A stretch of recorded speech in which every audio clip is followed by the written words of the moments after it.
In part 2 of our seminar, we're going to be looking at the vertical shift. The vertical shift happens when you add or subtract something to your function. So what happens is if we add something, it moves my graph up. If we subtract something, it moves it down. Let's do a problem like that together. You're given this problem. It says state the amplitude, the period, the vertical shift, and the equation of the midline for y equals 1/2 cosine theta minus 2. Then we want to graph it. Now here's our new vocabulary, midline. The midline is the middle of your graph. So if you just have, like, in this case, cosine theta, the midline would be 0, because that's where we measure the amplitude from. So if I move it up k units, that's the same thing. So in other words, your vertical shift is going to be the equation of your midline. On this particular problem, our amplitude, I don't know, I put y, our amplitude is 1/2. Our period, well, we're not doing anything here, so our period is going to be 2 pi. Our vertical shift,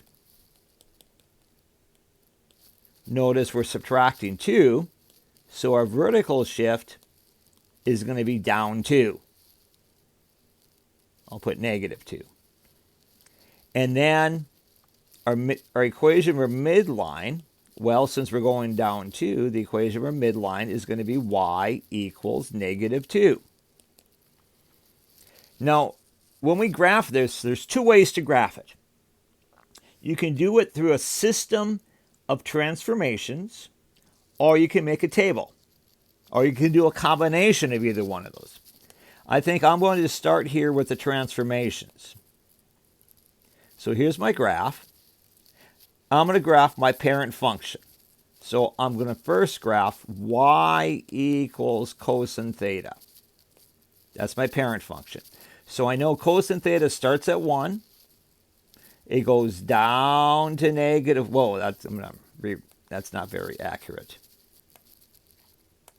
There we go. Down to -1 and back to 1. Kind of ran out of room there. So I know the period is 2 pi. So this is 2 pi over here. Let me extend that out a little bit. And so here we're at pi, and then pi over 2, we're at 0. And 3 pi over 2, we're also at 0. Now, I'm going to move my line down 2. So my midline is going to go down 2. So here's -1, here's -2. So that's the middle of my graph.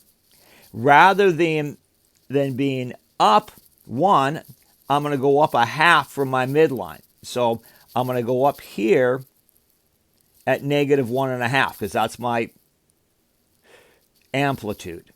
And then I don't have a phase shift, so it's going to look pretty much the same. It's just going to be a copy of the problem, and it's going to be down 2, except I'm going to have less of a amplitude. So it's going to look a little bit wider. So it's going to go down, up, and back to -1/2 at the end. Not quite there. Not very good at drawing freehand.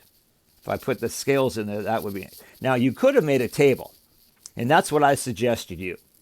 So what I'm going to do is I'm going to make a table. I'm going to use my quadrant angles. So for theta, I'm going to have a column for theta. I'll do cosine theta. Then I'll do half of that. And then finally, I'll subtract 2. So I'm going to use my quadrant angles. So I'm going to go 0, pi over 2, pi, 3 pi over 2, and 2 pi. There's one period. So the cosine of theta, well, the cosine of 0 is 1.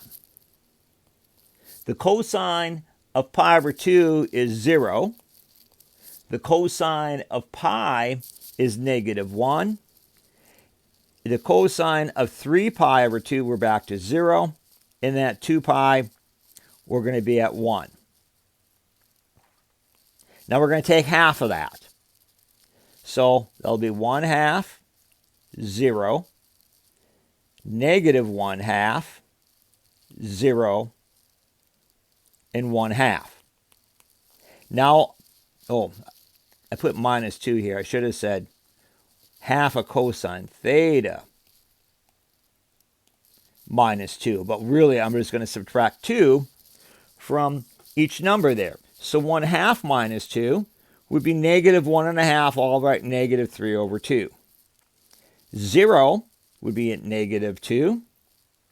Negative 1/2 minus 2 would be negative 2.5 or negative 5/2. And then negative 2 and back to negative 3/2. Notice that's what I have on my graph.